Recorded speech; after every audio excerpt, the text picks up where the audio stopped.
Good afternoon.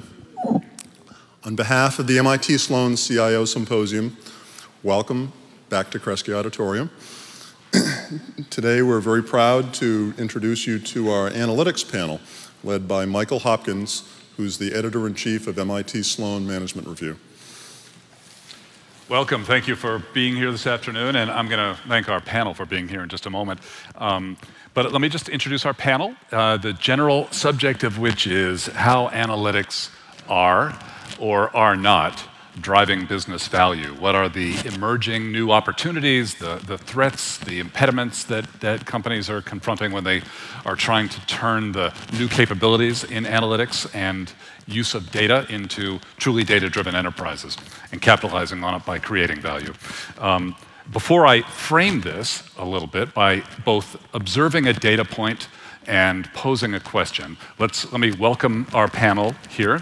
You'll hear a lot more from them throughout the remainder of the afternoon. On my immediate left is Rock Ganatovich, the COO of Spotfire at Tibco Software. Next to Rock is Brad Peterson, who is the CIO of Charles Schwab, and until a few years ago had spent a chunk of time also as the CIO of eBay. And I know we're going to talk a little bit about the comparisons between those two organizations when it comes to analytics. Farther down, good friend Sid Probstein, who has been featured in MIT Sloan Management Review in an interview before with Ativio, the CTO of Ativio. And for more from Sid than you're going to get this afternoon, I urge you to go to, here's the plug, the sloanreview.mit.edu, our website, and read the full interview, which is terrific. And then all the way down at the end is Renee Knocker from SAS, and who also is fairly recently at her enterprise and had been at Kimberly-Clark and AT&T before that, also in key business intelligence positions there. So we have a lot of awareness of how companies are succeeding or are not succeeding to varying degrees at capitalizing on analytics. I want to say two things then to start, to kick off the conversation. And one is to observe a data point which may be necessary to use for this crowd, which is inevitably a more technologically savvy crowd than a lot of the more general management audiences that I end up in front of. It's a simple prosaic note, which is that in the year 2009, as you may or may not know, more digital information was produced than in all the other years of human history combined. So here we have an audience of people who've been working in BI and data warehousing and thinking about data for a long, long time. But nevertheless, things are changing still very, very, very fast. Understandings that might have held true a decade ago or 15 years ago can be questioned in part by simply the vast amount of data that's increasingly available and the vast and quickly changing ways that we can analyze it. The question that I want to pose really emerges from that observation of just how much data there is, and it comes out of a survey that we have been doing now for a couple of years at MIT Sloan Management Review. The survey is in fact in the field as we speak, although it's about to close. We've had about 3,300 respondents, and it's a survey about how companies are or aren't using data. What kinds of opportunities are they capitalizing on? What's getting in the way? What help would they like to have? One of the questions we ask is a kind of assessment question. And I'm going to ask each of our panelists to talk about this, but I would love everybody in the audience to think about this question as well from two perspectives. One, from the perspective of your own organization, and two, from the perspective of where you think management is in general. And the question on the survey is this, and then I'll tell you in a moment after we go through our panel how the survey respondents have answered. The question is this: imagine an organization transformed by better ways to collect, analyze, and be prescriptively guided by information. How close is your organization to that ideal? Please rate on a scale of 1 to 10. Where 1 equals not at all close and 10 equals very close. So I'll tell you in a couple of minutes what the survey respondents had said, but do the test in your own mind. First, for your own organization, where are you on the scale of 1 to 10, from being not at all data-driven to being thoroughly data-driven and capitalizing on not just the analytical, but the prescriptive capabilities that are emerging in analytics. And then try to compare that, if you would, to where you think management is in general. Give a sense of where you are, where your organization is relative to management in general. So I'm going to turn to our panel now and ask them to help get us started by talking about where they think their organizations are. And a number of these are key vendor organizations, so I imagine they're really good at this. But we'll see. I also want to get a sense of where they think management in general is and why. What's the thing that's enabling or holding back where organizations are? Rock, let me start with you. So I am going to speak to this with respect to what our customers are doing. The number one sentiment I think that's out there right now among the business intelligence users is frustration. And not to preclude the answer to the survey here, but I was just out at Gartner. I have proof that I was at Gartner. And they did a similar kind of survey where how happy were the customers with their BI implementations. And it was somewhere in the 3.5, 4.0 kind of range. So even after all of these years of implementing business intelligence and talking about analytics, the level of satisfaction among the customers is still very low. And at the same time, I think that what's coming out of this is the rebellion of the business users. That what's happening is the tools that are in place now are just simply not responsive enough to the business users to be able to respond to the demands of making critical decisions in today's timeframes. But I will talk about a couple of our customers and that I think are doing some really remarkable and progressive things with this. A typical kind of scenario might be in a traditional business where you may be my manager and I may come to you and say, with my PowerPoint deck and say, look, these are the findings that we discovered.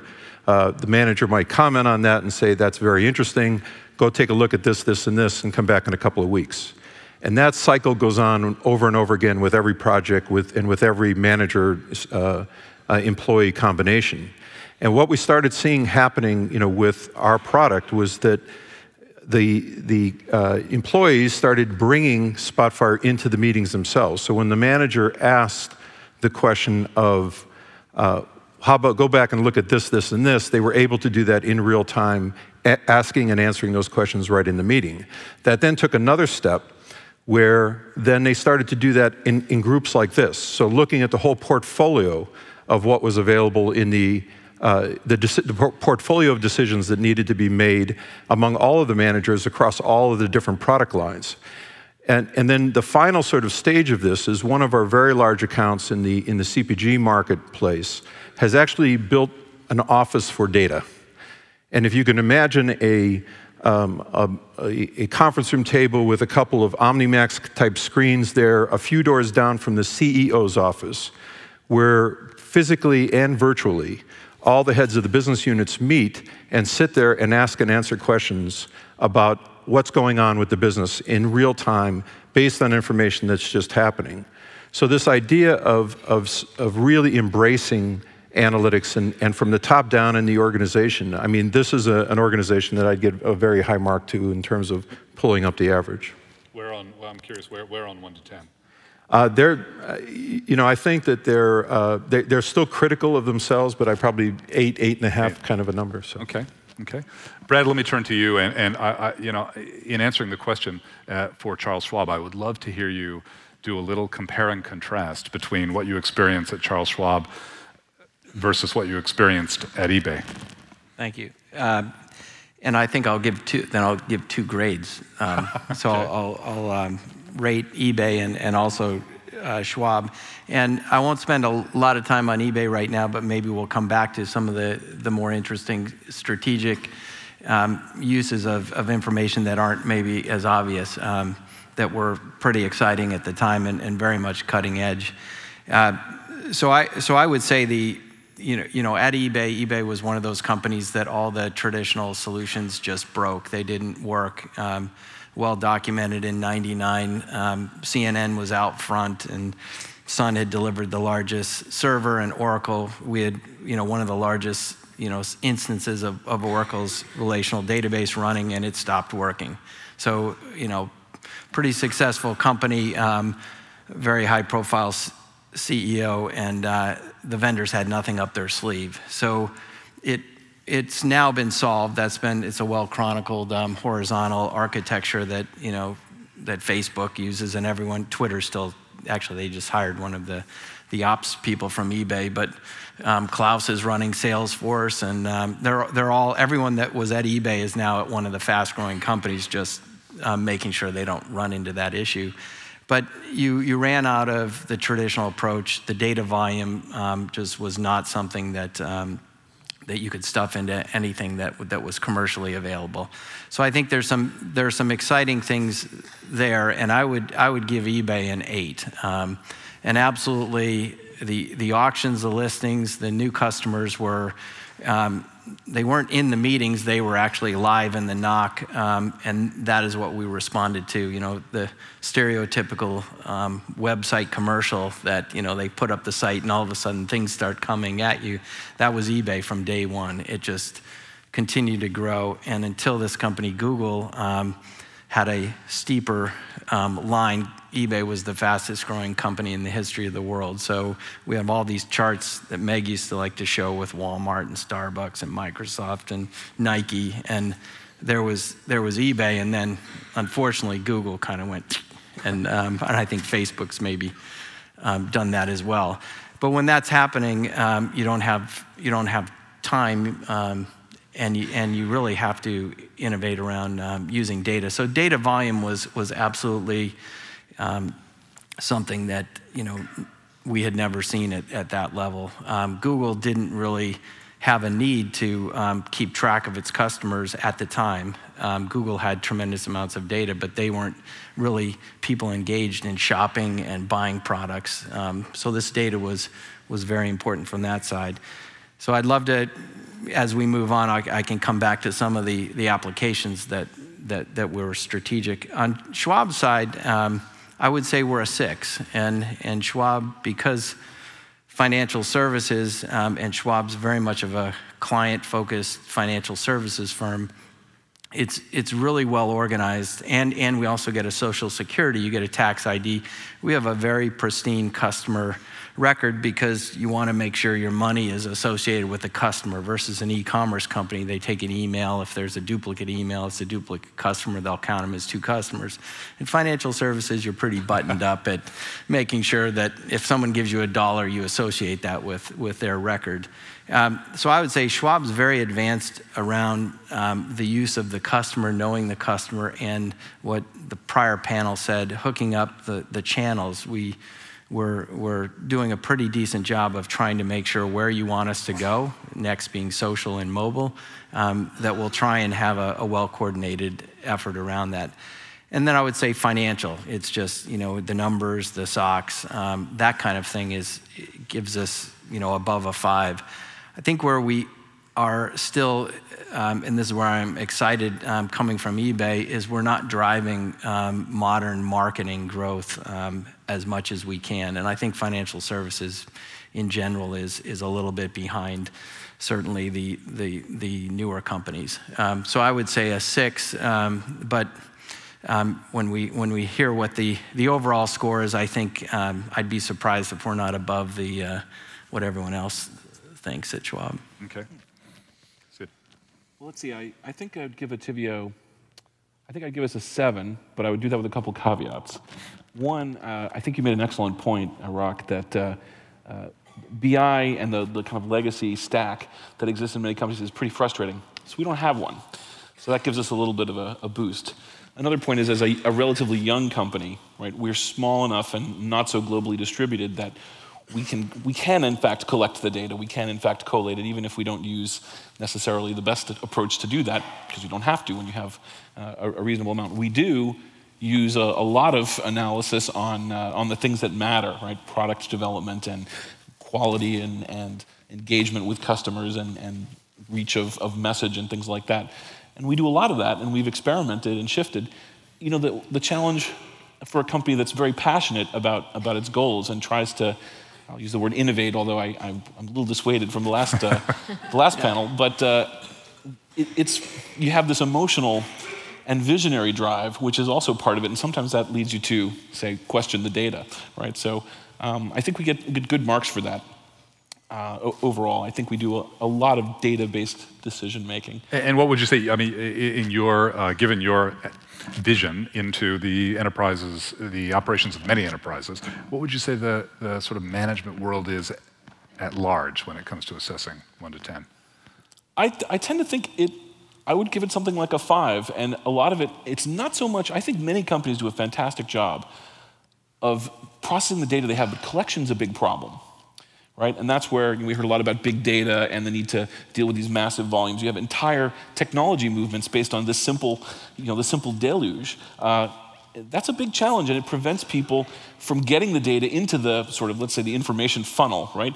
If I can get it into the funnel, I can work on it very effectively and make good decisions, but some of it can't get into the funnel, and that's a big challenge. So many organizations struggle with that. Organizations that focus on collection of data often have a tremendous advantage. I think there are many studies showing use of analytics for decision making makes you a top performer. Yeah.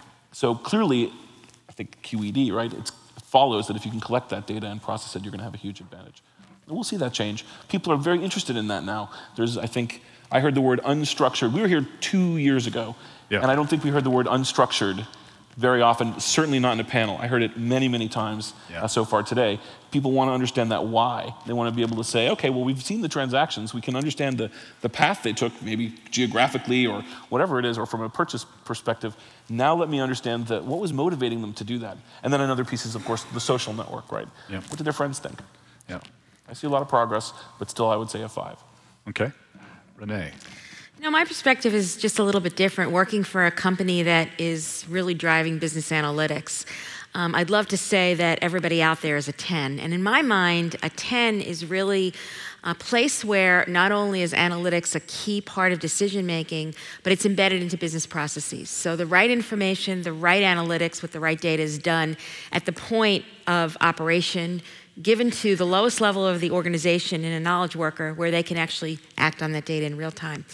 And having been with SAS a little less than a year now, I think my perspective has changed a little bit. I've seen some companies that are really probably approaching that 10, but in a way, they're doing it still in a very narrow place. They're doing it for maybe one business process or one specific business problem. When I was in the field at Kimberly-Clark, at AT&T, and I did consulting in another major industries, I probably would have been very proudly saying we were 6 or 7 because I had implemented systems like that. But now in retrospect, I think those companies are probably more of a 3 or 4 because I see what is possible coming to SAS and seeing some of the things that have been done. I really believe that overall the industry is probably at a 4 or a 5. And I think the reason is everyone is anxious to jump on the analytics bandwagon. You mentioned, Sid, that building and collecting the data and putting it in the right format and being able to analyze it. A lot of companies have made a lot of progress, but I think what is lacking still is the ability to really pinpoint what data is needed for what business problem. I think to really get the value, it has to be approached as not let's just collect all this data and see what the correlations are and see what insights we can gain, but what is our strategy? What are some of the problems we can't solve? Or where do we feel we could be performing even better? And then being able to pinpoint what some of those key data pieces are, how they correlate and what the levers are to move, and be able to really implement something like that to drive business value. Mm-hmm. Michael, just one more comment, if I could. Please. So I think one thing that you are probably all challenged with that we've seen is that over the past few years, your challenge has really been compliance, governance, security. And there's probably a point at which you were at 7, 8, 9, and then suddenly the ground shifted somewhat, and you needed to look at more at an innovation type of a strategy, and perhaps then the numbers drop back down again in order to realign your resources, to serve more of the business users, or where the business users themselves wanted to be more self-service, more self-sufficient, and you couldn't just have a bunch of vertical SaaS solutions to solve every single problem. You have to start thinking about that as bringing that into the stack and being able to deploy that in the same way that you've deployed some of your other enterprise systems. So maybe part of the issue would be interesting to say that given that the priorities over the past few years have been governance, compliance, security, and now the shift, did that change the numbers at all? That's interesting. That speaks to a couple of the things that have emerged in the research, the survey research that we've done both last year and this year. But I'll give you the answer that we got last night from our when we looked at 3,300 responses to the survey so far globally, managers and executives. The average, it spreads a bit, but the average is about 4.5. And these are people rating, these are you, rating their own organizations toward the data-driven management ideal. And as Renee was pointing out earlier when we had a separate conversation, inevitably these numbers are skewed high. There is a pride bias in each of these responses. So typically, you know, if we ask the same people where is management in general, the aggregate number would probably be lower than 4.5. When I ask that question of thought leaders in the field and the people around MIT, the kinds of professors you've seen in some of the earlier panels here today, where they think it is, they inevitably come back and tell me it's about 1 or maybe 1.2. You know, on a good day, and what's interesting about that is not that they're rating where the world is at the moment, because then they can turn around immediately and say they obviously haven't taught their students well enough. But what's interesting is the amount of space that they say is still available as potential growth, as opportunity for really capitalizing on what analytics and data-driven management can achieve. To get back to Rock's point for just a moment, and then I'm going to hear what the panelists say about this. When we've asked people what the respondents, what the impediments are, what's preventing you from capitalizing on analytics, the answers overwhelmingly are never data. It's not people, you know, there are plenty of problems with consistency and security and trustworthiness and all the standard timeliness, all the data considerations that people have, but they've been working on them for a long time and they remain big. The overwhelming problem, impediment posed, or at least identified by the respondents, is number one, lack of understanding about how to use the data to solve the right business problems. So it's almost management acumen to understand how to apply this. And secondly, top management bandwidth. Those are the two things that jump off the survey all the time. So it's not getting the data right, it's figuring out how to use that data to meaningfully drive business decisions and, to your point, Renee, embed it into business processes. That's what keeps coming up all the time. So I would love to turn back to the panel and ask a little bit about thinking about that question of business management acumen, the question of what it is that businesses, that leaders of organizations do or don't understand about what they can or should be doing with data and with analytics. I'm curious to ask you what you think the biggest misconception is about what analytics means in a business. What you would correct, if you will, if you had a CEO one-on-one to talk to about the opportunity that exists in data and analytics. Renee, what do you think is the biggest misconception that exists out there that you want to correct? It's interesting you should ask that, because I've actually had that opportunity at a few of the companies I've worked with, being able to be a champion of analytics, even though I was in an IT role, to be able to talk to some business leaders. And I really believe that when they hear analytics or they hear BI and the names are blurry and people don't really understand what they mean, there's a lot of focus on reporting and metrics and being able to measure things and see where we're going. And I really believe that the value proposition is clearly in the predictive analytic world, in being able to predict what will happen, being able to change things to make sure the best that can happen will happen, and to optimize things. So I think it's a lot of education about where the analytic process can be driven into all business functions, all business processes, to be able to really make decisions ahead of time, knowing what is possible and how to make the best thing possible. So I really believe it's a lack of education on those value propositions. And I think that most people think of analytics as being able to measure where we're going, how we're doing, as opposed to actually being able to change what can happen. You mentioned embedding, not just predictiveness, but then presumably prescribing actions. So Absolutely. Embedding it in the business process. I wonder, I'm going to come around and ask if you guys have seen improvements in the ability of companies to prescribe action. You know, to take the ability to report and analyze and move it into decision making and ultimately changed performance. Do you see that happening, or if not, and if not, why not? Sid? I think there was an interesting comment made. Now companies often have offices of data management, VPs of data management, data quality. This is very important, right? Previously it was kind of a shared function. There have been tremendous, wonderful debates on the web and elsewhere about, who owns the data? Is it the business? Is it the IT staff? Is it the customer? Who is it? The answer is nobody. The business is supposed to be kind of picking up the pain points, the challenges, the areas for growth, and then they have to map those to the data they have and then identify what are the algorithms to optimize. I couldn't agree more that, at the very least, we can argue about the terminology. Is it reporting or not?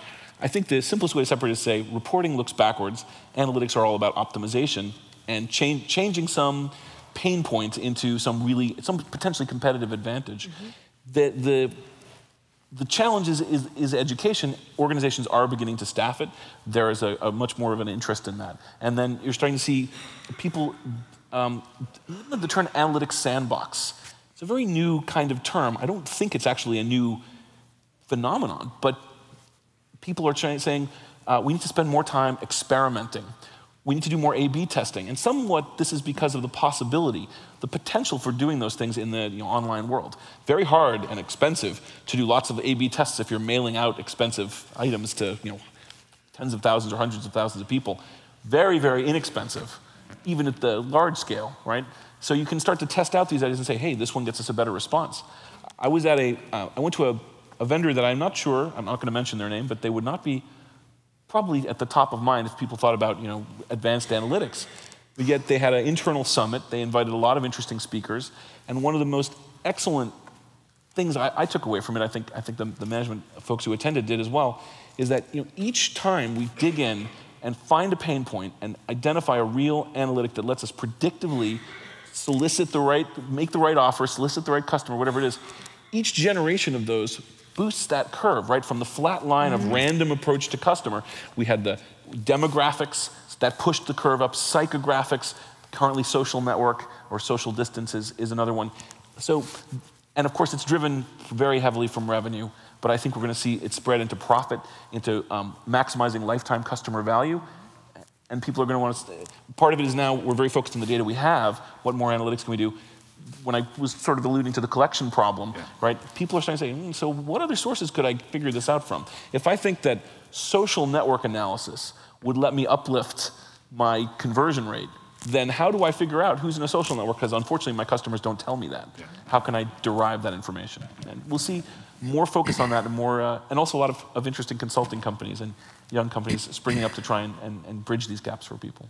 Brad, I want to hear you answer the misconception question, but you're the non-vendor here on the panel. So, when you listen to some people talk about this, it sounds really easy to do, and I wonder if you could describe what you think is the biggest management misconception, but also what gets in the way of progress. If it looks like, who wouldn't want to be able to predictively do decision making that's always accurate?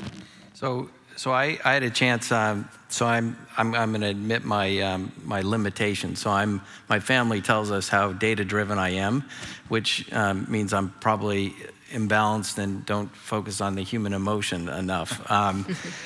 And I'm a Sloan grad, and so I had some time. There's another session on collective intelligence and talking about how MIT went out and measured inflation, the billion prices, and just has a much better process than the traditional way that governments measure inflation. And I think one of the things that MIT does is it makes you quantify things, and it makes you think about measuring things that most people just don't go there. So I think a lot of the senior leadership in corporate America doesn't have that appreciation or imbalance. So you hear about these companies that, Capital One, I don't know that much about it, but you get the feeling like they have this, someone up there gets it. At Harrah's, they absolutely did get it. Yep. And we actually had that at eBay where, you'd hear a scream on Monday morning when Jeff Jordan, who runs OpenTable now, would see we broke the product and it looked like, sales had dropped off. So it was almost immediate, and he was just a data junkie. So I think a lot of folks have never really felt the, if you were a president of a country and you saw a better inflation number, would you go back to using the old one? So I just don't think there's been enough people who have gotten hooked on one of these. You bring this into the meeting, you see it, right, and it actually tells you something different from your intuition, and you go, wow, I need to pay attention to that. So I would say that it's a simple, I don't think anyone's had an injection of the drug yet. right. But once you get it, you never go back the other way. You don't choose, yeah, let's go send people out to supermarkets and check to see how prices changed from a month ago, right, and think that's a better mechanism. But our government still does, right? The US still calculates inflation that way. We've been known to be behind. Interestingly enough, Intuit, who was up on the panel, uses eBay data for your charitable in TurboTax. When you want to say, what's that couch that I donated? What's it worth? They use eBay data to give you an estimate. And the government was trying to use eBay data for inflation, but unfortunately the data is very unstructured because everyone puts it in there in a method that is most applicable to selling it, not to necessarily categorizing it. So that one didn't go so far. But that's what I would say is mindset. And how do you get someone like a CIO to get in there, get the right use of it? And I think internal BI is the most unimaginative, example of it. But that's what everyone uses. Yeah. So at some point we can come back to again some of the ones that got everyone going at eBay that were very different from internal financial BI. Yeah. So I would just add that to follow on with Brad's comments, that it's a sense that only a few people can do analytics within the organization. Again, sort of a typical scenario, the red phone rings, you pick it up, there's some business crisis that's occurred, and the person responsible says, calls the IT organization and say, look, I need a new report, I need it right away. The IT person says, I get it, I realize how important this is, I'll get it to you in a couple of weeks. And the business user just says, look, I'm just going to dump it into Excel, and I'm going to go it on my own now. And this is a little bit of what's been happening, and having to route all of these requests through the IT organization imposes this curiosity tax on the data. And so it penalizes people that want to ask and answer questions and to explore this information, to look for the new insight. And I think one of the things that's happened that's pretty remarkable, and I see this, some of the more progressive companies embracing this. The Economist wrote about this a few months ago, is this combination of the data scientist and the storyteller. And bringing those two capabilities together, where you have someone with some domain expertise combined with some analytic skills that then has the ability to author new kinds of insights and distribute those across the organization. So those customers or institutions that are embracing the storyteller, because I will tell you that our installed base is defined by people who say, I don't trust the data. The first thing they do when they get the report is say, I just don't trust the data. But if they can watch somebody walk through the process, the embedded process, the business process of how did I get there, if they have the visual that is compelling enough that says it's either aha or oh no, and that's indisputable kind of evidence, and then they can themselves work with that information and apply their own domain expertise. Even though that's more of a collaborative process as opposed to a top-down process, the decisions get made faster, and they get made with more confidence and with more consensus. Because you sit there and it's just indisputable then, because you understand the process by which you got there, and you understand the outcome, and you can distribute that across the organization. I'm going to suggest that folks who would like to ask questions begin to think about them and make their way to the microphones, and we'll start taking them in just a couple of minutes after we ask a little bit more, but you can get ready now if you'd like, and we'll open it up to the floor. I want to come back to you, Brad, just because everybody has summarized a bunch of things that really are about the difficulty of change. And we've talked about the mindset, the analytics versus intuition challenge that exists at management. We've talked now again about the data scientists versus the storyteller. In fact, the need to wed those two, and the necessity of some sort to have an almost evangelical operation inside your company that can spread the use of and thinking about analytics so that that curiosity tax goes away. And I think you've talked about changes that had occurred at eBay and specific things that happened that caused a mindset change, practices, experiments, payoffs from some decision making. Can you describe something that caused an organization to begin to get that? Well, like a lot of things, most of it was out of crisis of success. So there was a pretty naive view that you could catalog everything that was going to be sold on eBay. And most companies, and I'm sure, said, well, everyone else has a product catalog. Why can't we? So why don't we just go buy someone's, or why don't we buy one for books? And a couple of acquisitions were made, and you just never cracked that one. And the realization was that eBay actually has to be prepared to sell any product that was ever created and still exists on Earth, as well as any future product that might be made. And so you kind of gave up. You kind of said, we just have to give up. Now you think about your instrumentation of the product, the eBay marketplace.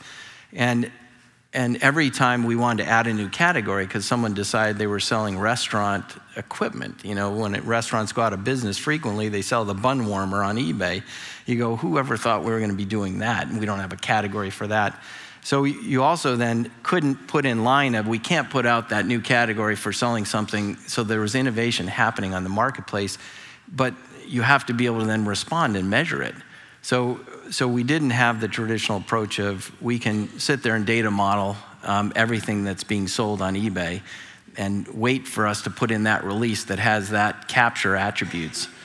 Right. So I think that was one of the coolest things that broke through this notion of rigorous structure, relational models, and just had to be both this hybrid relational and unstructured that I think is emerging here.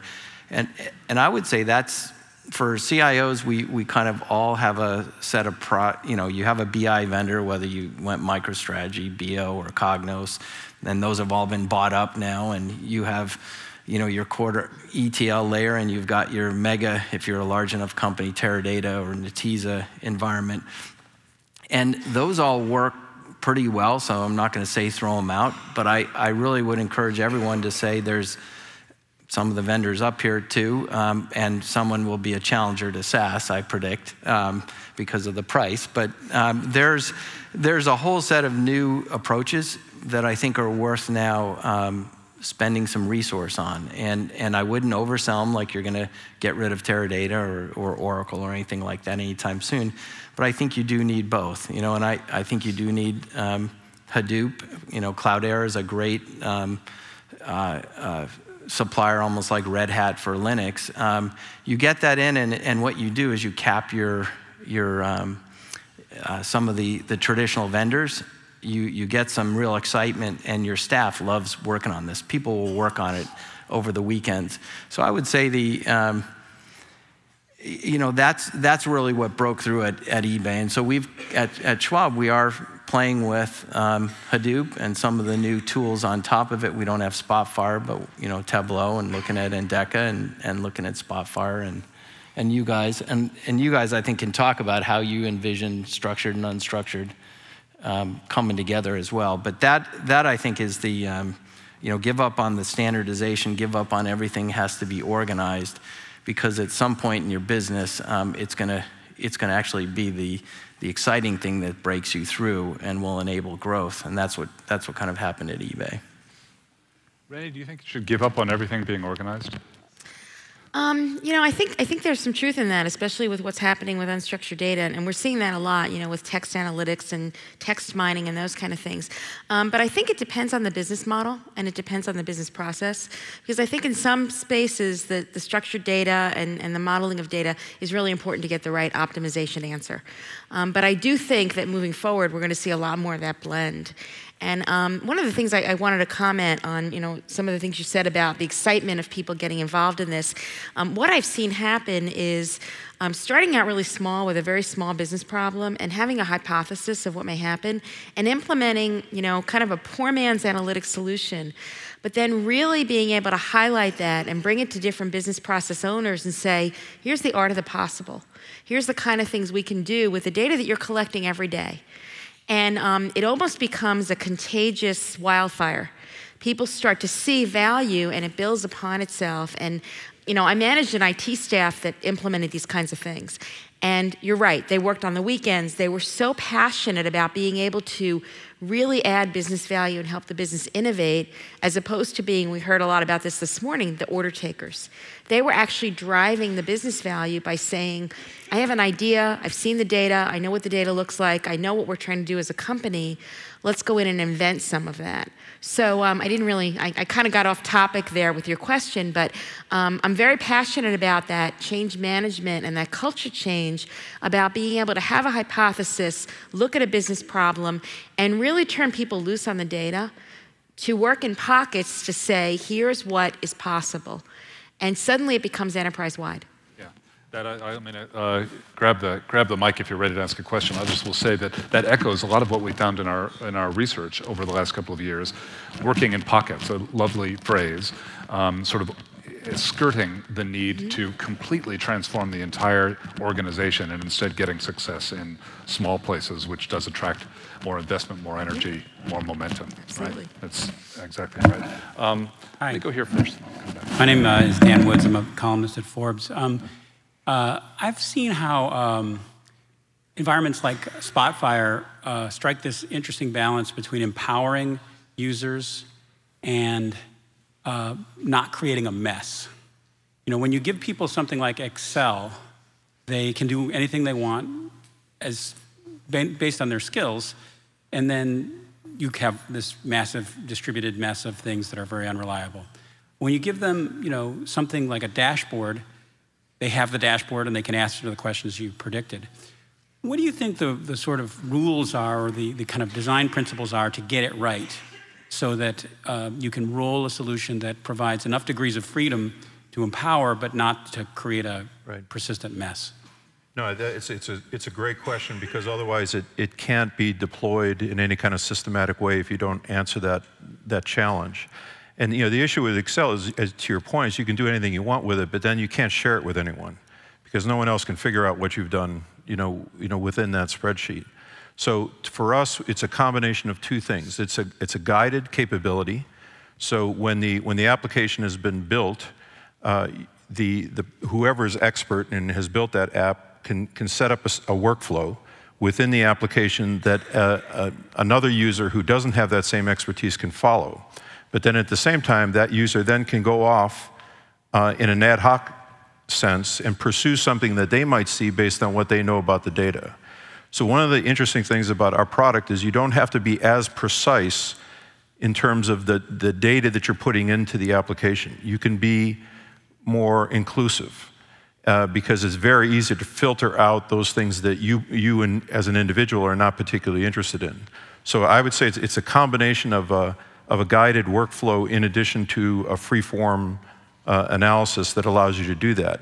We had one of our customers that we flinched every time he sort of addressed our user population, because he would say, I've built a dozen or so persistent Spotfire applications to address known problems that I have. But I have something that happened. He says, tomorrow I'm going to have a terrible problem. I don't know what it is, but I know I'm going to have a terrible problem. And one of the things he liked about Spotfire is he could very rapidly then take this new data, put it into an application, create a quick application, and if that was going to be a long-term issue, we'd create another persistent app. If it wasn't, they would just sort of move on. So he said we were sort of the leader in disposable applications. And I would, gag and look around to see whether anybody was really going to pick up on that, and hope I never saw it in the press. But he was right. That very quick way to take new data, look at it, evaluate it, make a decision, and is it something that I'm going to have to be worried about long-term or not? Hi, my name is Gagan. I work for Akamai Technologies.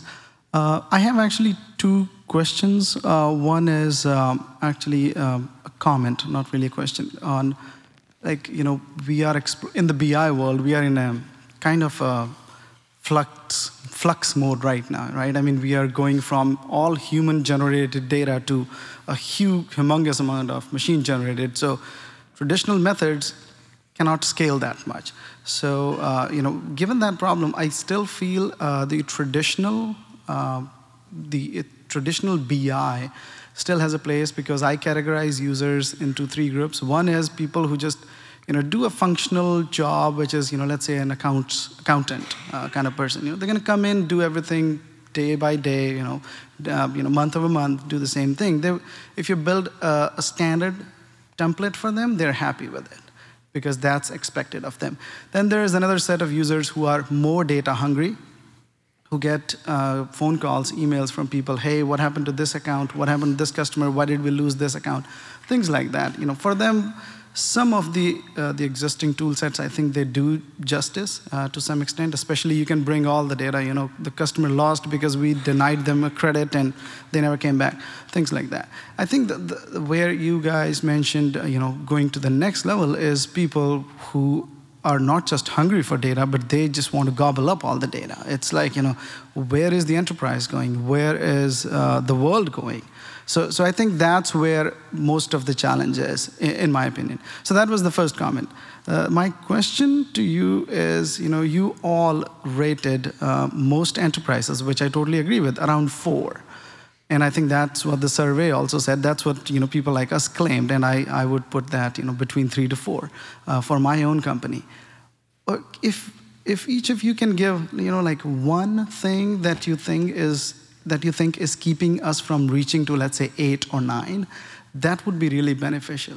Like, is it the vision? Is it lack of skills? Is it like or vision at the top or vision at the middle level?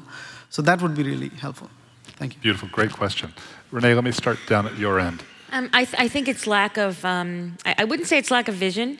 I would say it's lack of skills. And when I say skills, I don't just mean the workers that are going to implement the solution. It's the skills on how to depict what are the important pieces to analyze, what are the important pieces of data, and how do they apply to the business problem. I think that's where the skill is still new.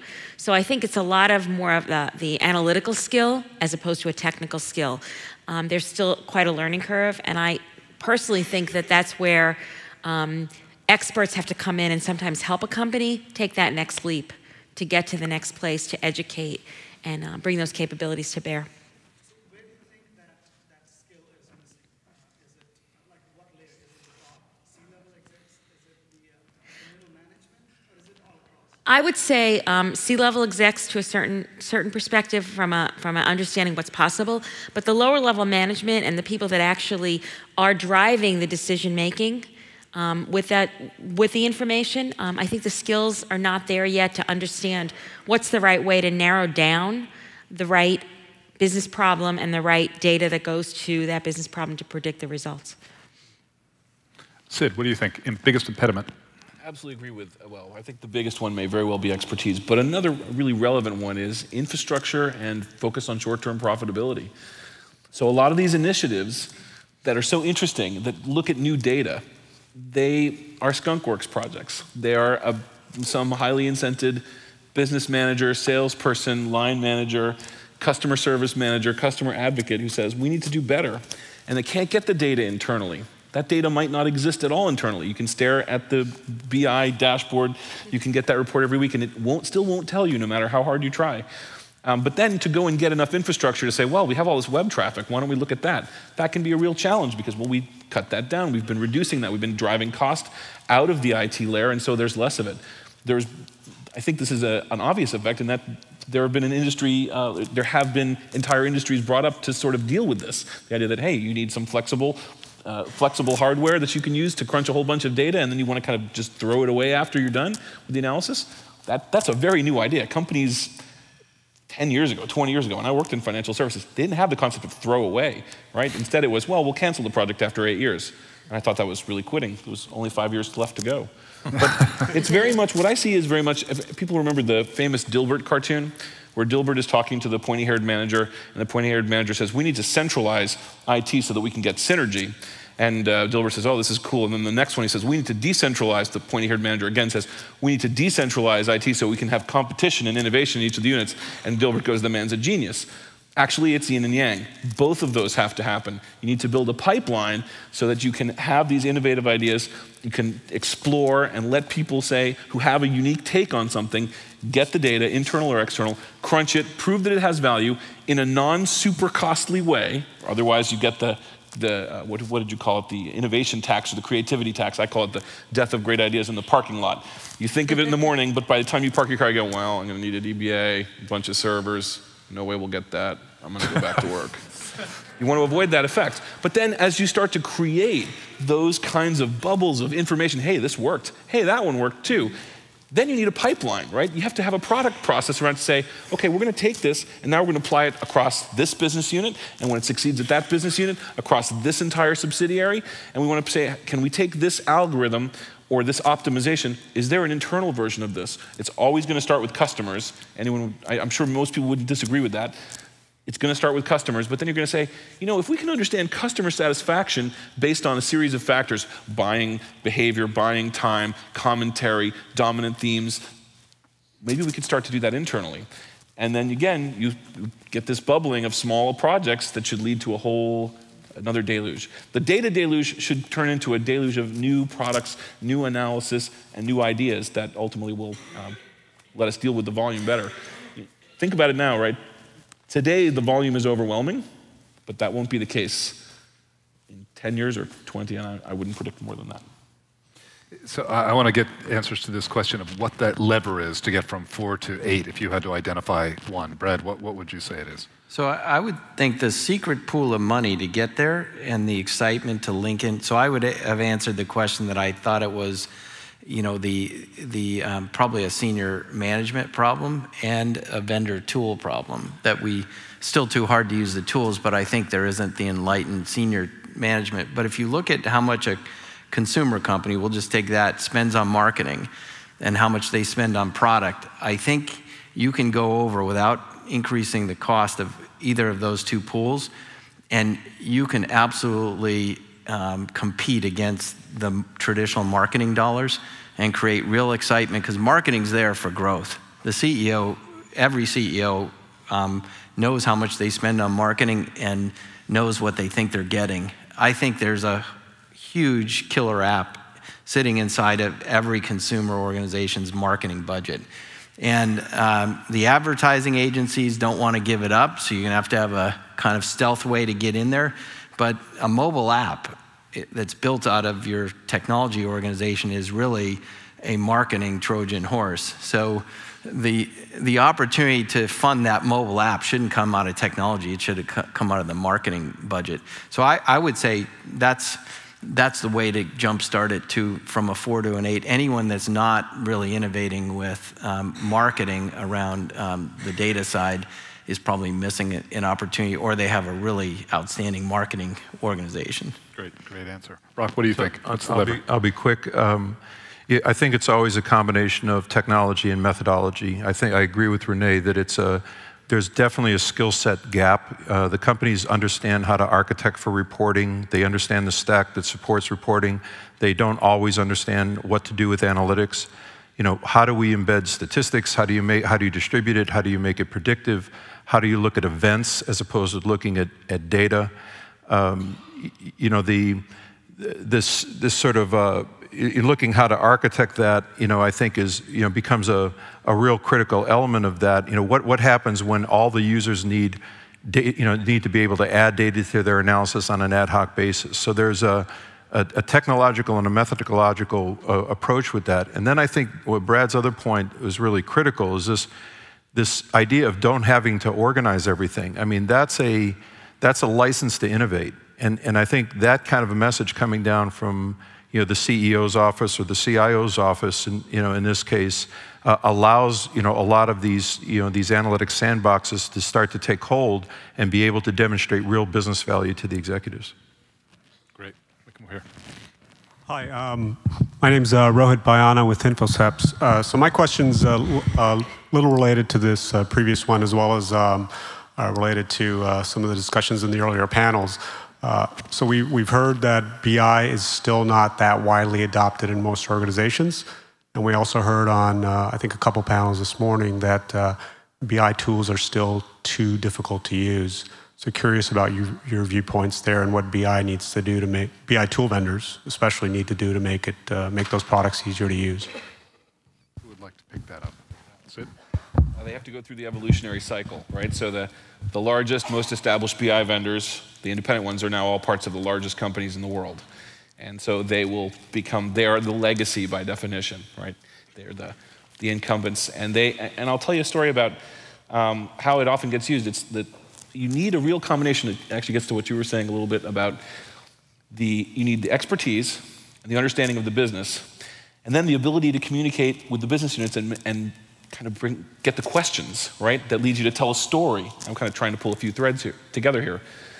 It's very hard to find people like that. Actually, I know someone who's in that role. They've been at this large financial services company for about 15 years. They've learned the business. They were able to sit through 4 or 5 days and get certified on a leading BI tool, one of the big ones. And you know what's fascinating? They're in one particular business unit. Because they're pretty good at communicating, and they're good at working across lots of different business lines for a variety of reasons, which have nothing to do with the particulars, this person spends all of their time answering questions from people all over the company. Literally, this is a company of 5,000+ people, and there are a handful, I think they have 6 or 8 or 10 seats total that they really use, right? This is what has to change. You have to make it much more available, much more flexible. More people have to be able to use it. And ease of use, it's not like, oh, you just need to reorganize this screen a little bit better or make this better use. The shift is from reporting to Google type simplicity. That's what we all want, right? If every morning I wake up and go, if I could just Google where I left my socks or my keys or something like that. We all want that in our lives. Everyone wants that. And the shift is around the interaction model, and also I think collaboration is relevant. You said you need the expertise. We need to collect the stories. We need to be able to share information, right? How do I share that spreadsheet? The answer is, well, maybe I post it on a wiki and I explain the sources of the data, and I put in some of the formula or algorithm that I put in. That's a way of sharing it.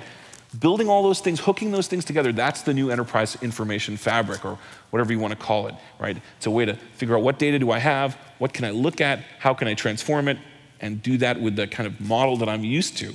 It's that consumer model is going to leak in, and I believe that's inevitable, and that's why there's a huge range of new entries into that market. And the established players are, in the biggest companies in the world now, and less incented. Okay. Over here, please. Robbie Warren, CIO Air Liquide. I have a by-the-way comment and a quick question. The by-the-way comment is we're talking about the value that unstructured data, including qualitative and sentiment-driven data, can bring, and rating everybody on a scale of 1 to 10. It's the gold standard probably is not industry at all. It's an organization that's opaque to us, the NSA. So that's just a by the way. The question is a follow-on to the previous gentleman's question. I am in a situation now where I have to show, to make a case for PR, communicate, and sell BI within the organization. And I run into the same problems that you described in terms of bandwidth, understanding, and so on from the senior executives. Any practical ideas in terms of create a simulation, a game, something that's self-contained that people can work through and get comfortable with? So my target audience is my senior management team. What are the simple things that I can do to embed the idea in it and sell it internally? Great question. First of all, I think Brad has already explained that you take all the money from the marketing department. But he's not a consumer firm. No, okay. So anyway, selling to enterprises. But yeah, that's a great question. Rock, do you want? Yeah, just the one thing I would say, because again, I think to Renee's earlier point about the skill set issues, you have to create some sort of an environment where people can bring their data. So center of excellence is an old idea. But something like a center of analytic innovation, something like that, and think of that as not a physical thing, but a virtual thing. where you now have cloud-based approaches. You can have a private cloud implemented inside. People can upload data very securely, behind the firewall if you'd like. Something then that it captures best practices, establishes sort of certain workflows that then can be socialized and distributed. I think that this combination of the social media, take the bigger leap ahead rather than start too quickly. One of our competitors, I'll quote one of our competitors that actually said a pretty cool thing. He said, people don't trust data, they trust other people. So if there's a particular analysis that's useful, and whether it's something that having to do with your business or baseball statistics, socialize those things internally and then see what happens in your sort of companion social media product to find out what's being popular, what's being adopted. So a next generation version of a center of excellence, I think, is a great way to get started. Renee, I'd like to, you've had to do this at several organizations. I have had to do this, and one of the great successes we had is we got a small group of people, about 6 people, that were not only good with technology and knew our data and our data models, but they were really good at communicating and really good at understanding business problems. And we kind of set them loose, and I asked my boss at the time, the CIO of Kimberly-Clark, to give me a year, and I would deliver $5 million worth of value. And he was skeptical, and he said, okay. And what we did is we went out and found knowledge workers throughout the different functions of the company and said, what's a problem you would love to solve, and what would it be worth to you? And we would do the skunk works, and we would have a hypothesis, and we would prove it, and we'd then go demo it to a bunch of leaders. And by the end of the year, we had added about $22 million worth of value to the business. And it was viral, and again, it was finding those key people in the organization that could really articulate a problem that we knew data could solve. And start small, get a couple people that are really good communicators, have them do a grassroots effort, and really bring that to bear, and suddenly you have a business case. And it's really a lot of fun for the people involved because they can really be heroes and champions. So it's a very positive thing. And we got a lot of funding to invest in a lot more software. I got a quick one. Yeah. So you talked about a game. This is pretty close to a game console. If you can do anything that gets an iPad in someone's hands, and if they have budget, I would take one of the newer tools that are less expensive to implement and put it on an iPad and give it to a really close business partner, and you'll get some traction. So that's another way in, but everyone loves if you can get them an iPad and justify it. That's you'll be successful even if the BI app isn't that great. We are out of time. I want to thank all of our panelists. You guys have been great. This is terrific, and